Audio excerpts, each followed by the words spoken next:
did you manage to capture this, this culture through animation? It was an interesting challenge because at the time that the film was set in Afghanistan during a time where cameras weren't allowed, so there wasn't even a lot of photographic evidence of what went on or what it was like, for people there. So we ended up talking to a lot of Afghan people about their experiences during the Taliban regime. And what it was like, even things like just walking in the marketplace, what that was like, what kind of items were for sale. And I noticed that all of your characters, your main characters, are kids. Why is that? That's an interesting, I don't think we particularly set out to have children as our main characters. As animators, you're kind of reliving your own childhood every day when you go in, and your work, consists of drawing pictures. I think we're also just interested in stories that explore childhood. It's an interesting time, where reality and your imagination is so strong. There are still people who actually consider animated movies just for kids. What would you say to them? That animation isn't a genre, Right. It's interesting, yeah. I mean, some of the criticisms for the Breadwinner have been, this isn't for my 3-year-old, so. And in which part of the project did Angelina Jolie start to, show interest? 4 or 5 years ago now, we had an early draft of the screenplay.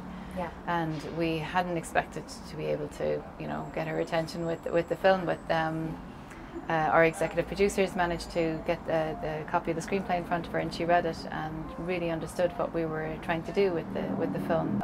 She was all the way through.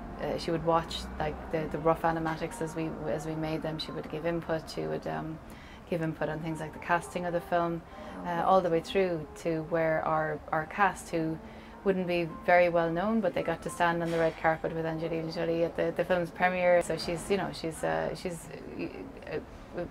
quietly and very strongly supportive. Both films actually had nomination at the Academy Awards, which is, huge of course. And did that change anything for you after that? Is there like a before and after? When you make a film, especially a low budget independent film, having the kind of publicity that an Academy nomination comes with is something that you can't buy, So it means that kids are going to see the film that wouldn't have seen it otherwise, whatever.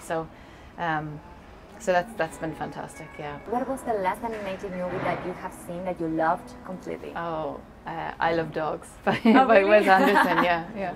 Great. I saw that a couple of weeks ago at a screening with my children, so that was really fantastic, yeah. Awesome. So, and a character, an animated character that you just love, like since you were a child, or I don't know.